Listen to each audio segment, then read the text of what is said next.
Bom, pessoal, retomando a nossa conversa, chegando agora ao terceiro bloco da nossa aula, vamos retomar o assunto e vamos falar sobre o artigo 285, que também estabelece prazos importantes relativos aos recursos. Parágrafo 2º. Recebido o recurso tempestivo, a autoridade o remeterá à Jari no prazo de 10 dias, contado da data de sua interposição. Parágrafo 6º. O recurso de que trata o caput deste artigo deverá ser julgado no prazo de 24 meses, contado do recebimento do recurso pelo órgão julgador. Esses prazos são fundamentais para a efetivação do sistema recursal. O prazo de 10 dias para a remessa do recurso à Jari visa garantir celeridade ao processo, enquanto o prazo de 24 meses para julgamento estabelece um limite temporal para a resolução definitiva da questão. O parágrafo 6º foi incluído pela Lei 14.229 de 2021 e representa uma inovação importante. Antes, não havia um prazo definido para o julgamento dos recursos, o que podia levar a situações em que o recurso ficava anos sem ser julgado, gerando insegurança jurídica.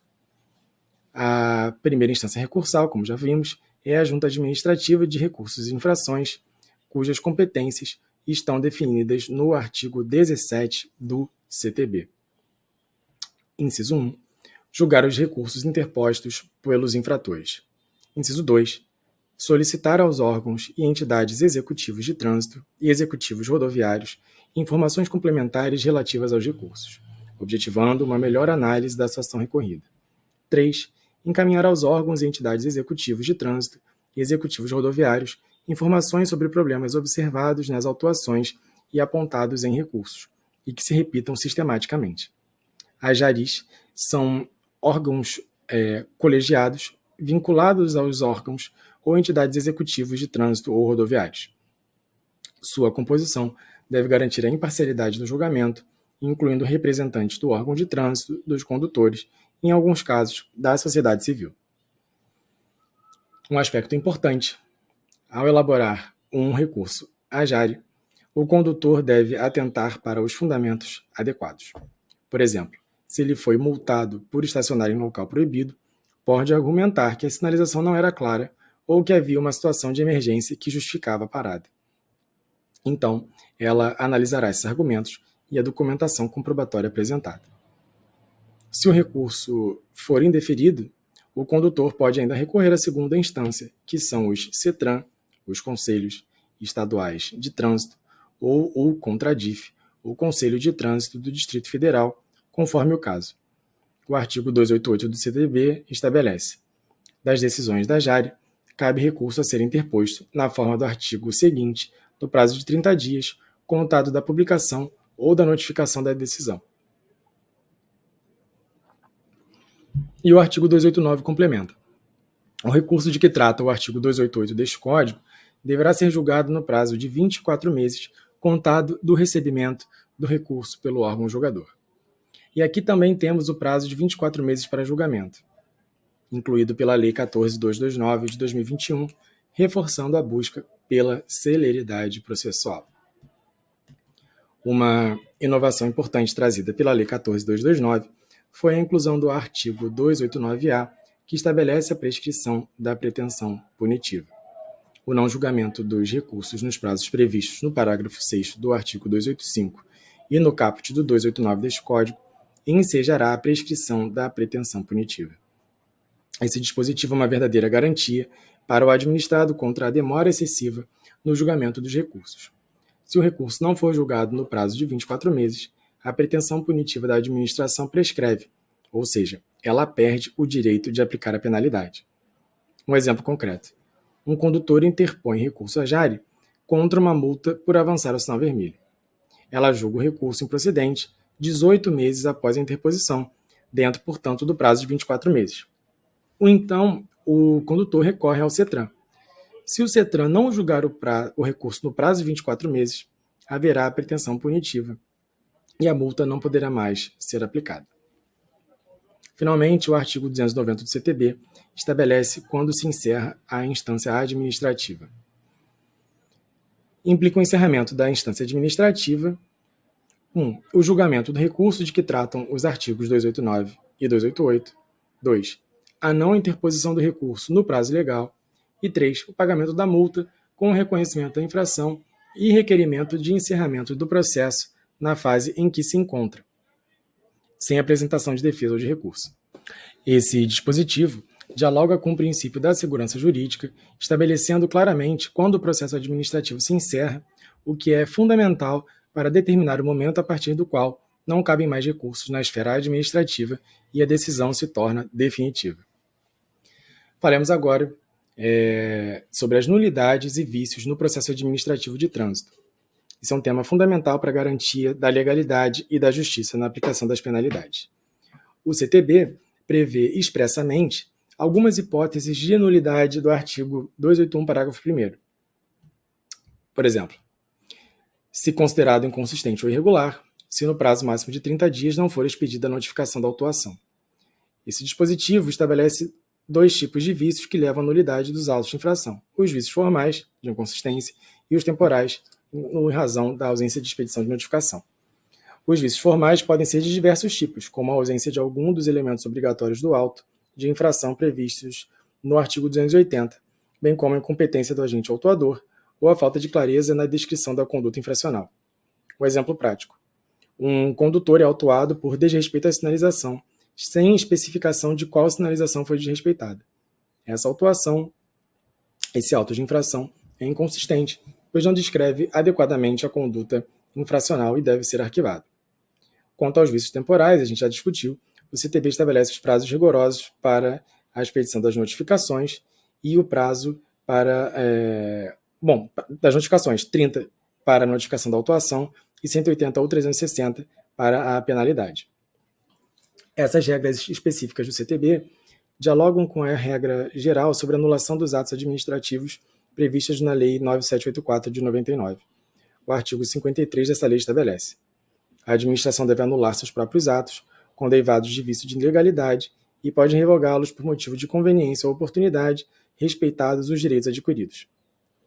E o artigo 54 assim complementa: o direito da administração de anular os atos administrativos de que decorram efeitos favoráveis para os destinatários decai em 5 anos, contados da data em que foram praticados, salvo comprovada má-fé. Esses dispositivos consagram o princípio da autotutela administrativa, segundo o qual a administração deve anular seus próprios atos quando ilegais, mas estabelece um limite temporal para essa anulação, nesse caso o prazo decadencial de 5 anos. No caso específico do processo administrativo de trânsito, os prazos decadenciais são mais curtos, conforme vimos: 30 dias para a notificação da autuação, 180 e 360 para a notificação da penalidade. Outro aspecto importante é a possibilidade de convalidação de atos administrativos com vícios sanáveis, conforme previsão do artigo 55 da Lei 9784 de 99. No contexto de trânsito, isso significa que nem todo vício leva necessariamente à nulidade do auto de infração. Por exemplo, um erro de digitação na placa do veículo, que não cause confusão sobre a identidade do veículo autuado, pode ser considerado um vício sanável e, portanto, convalidável.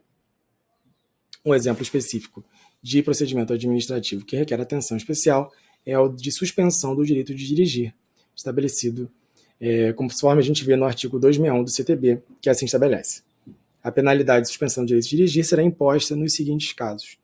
Inciso 1. Sempre que, conforme a pontuação prevista no artigo 259 desse Código, o infrator atingir, no período de 12 meses, a seguinte contagem de pontos: A. 20 pontos caso constem 2 ou mais infrações gravíssimas na pontuação. B. 30 pontos caso conste uma infração gravíssima na pontuação. Ou C. 40 pontos caso não conste nenhuma infração gravíssima na pontuação. Ou ainda, inciso 2. Por transgressão às normas estabelecidas nesse Código, cujas infrações prevêem, de forma específica, a penalidade de suspensão do ato do direito de dirigir. O processo de suspensão deve observar rigorosamente o devido processo legal, incluindo a notificação do condutor, a oportunidade de defesa prévia e a possibilidade de recurso. O parágrafo 10 do mesmo artigo é um dispositivo que visa garantir a unidade do processo administrativo, evitando que a suspensão do direito de dirigir seja tratada de forma desconectada da aplicação das multas. medidas administrativas e penalidades de trânsito. Para finalizar a nossa aula, o nosso bloco, vamos debater as medidas administrativas e penalidades previstas no CTB, enfatizando sua distinção e os procedimentos para aplicação. O CTB faz uma clara distinção entre as medidas administrativas e as penalidades. O artigo 256 lista as penalidades. 1. Advertência por escrito. 2. Multa. 3. Suspensão do direito de dirigir. 4. Foi revogado. O 5. A cassação da Carteira Nacional de Habilitação. O 6. Cassação da permissão para dirigir. E o 7. A frequência obrigatória em curso de reciclagem. Já o artigo 269 lista as medidas administrativas. Inciso 1. Retenção do veículo. 2. Remoção do veículo. 3. Recolhimento da carteira de habilitação. 4. Recolhimento da permissão. 5. Recolhimento do certificado de registro. 6. Recolhimento do certificado de licenciamento anual. 8. Porque o 7º foi vetado. 8. O transbordo do excesso de carga. 9. Realização do teste de dosagem de alcoolemia ou perícia de substância entorpecente ou que determine dependência física ou psíquica. 10. Recolhimento de animais que se encontrem soltos nas vias e na faixa de domínios das vias de circulação, restituindo-se aos proprietários após o pagamento das multas e dos encargos devidos. E 11. Realização de exames de aptidão física, mental, de legislação, prática de primeiros socorros e direção veicular. A principal diferença entre as penalidades e as medidas administrativas é que as primeiras têm caráter punitivo, enquanto as segundas têm caráter preventivo ou acautelatório. As penalidades visam punir o infrator por uma conduta já praticada, enquanto as medidas administrativas visam evitar danos ou preservar a segurança no trânsito. O artigo 2º, o parágrafo 2º do artigo 269 esclarece que as medidas administrativas não elidem a aplicação das penalidades impostas por infrações estabelecidas no próprio Código, possuindo caráter complementar. Isso significa que a aplicação de uma medida administrativa não substitui a aplicação da penalidade correspondente. Por exemplo, a retenção do veículo, a medida administrativa, não substitui a multa, que é a penalidade pela infração cometida. Analisar rapidamente algumas medidas administrativas específicas mais comuns. A retenção do veículo, que é prevista no artigo 270, ocorre quando há alguma irregularidade que pode ser sanada no local. O parágrafo 1º desse artigo estabelece que, quando a irregularidade puder ser sanada, o veículo será liberado tão logo seja regularizada a situação. Um exemplo: um condutor é abordado em uma fiscalização e está sem portar a CNH. Se ele conseguir comprovar que é habilitado, por exemplo, consultando o sistema Renasc, a retenção será imediatamente encerrada e o veículo liberado. Remoção do veículo. Previsão no artigo 271 ocorre em casos mais graves, quando a irregularidade não pode ser sanada no local. O veículo é removido para o depósito e só será liberado após a regularização e o pagamento das despesas de remoção e estada. Um exemplo é o condutor que estaciona no local proibido e se ausenta. O veículo será removido ao depósito e só será liberado após o pagamento das multas e das demais despesas. O transbordo do excesso de carga está previsto no artigo 275 e ocorre quando um veículo está transitando em excesso de peso. O excedente deve ser transbordado antes que o veículo possa seguir viagem. A Lei 9784 de 99 não trata especificamente de medidas administrativas no contexto do trânsito, mas estabelece princípios e regras que podem e devem ser observados na sua aplicação, como a proporcionalidade e a razoabilidade. O artigo 45 da Lei 9784 prevê a possibilidade de medidas acautelatórias. Em caso de risco iminente, a administração poderá motivadamente adotar providências acauteladoras sem a prévia manifestação do interessado. Esse dispositivo dialoga com a natureza preventiva das normas e das medidas administrativas previstas no CTB. Quanto às penalidades, o CTB estabelece critérios específicos para a sua aplicação. Por exemplo, o artigo 267 estabelece as condições para a conversão da multa em advertência.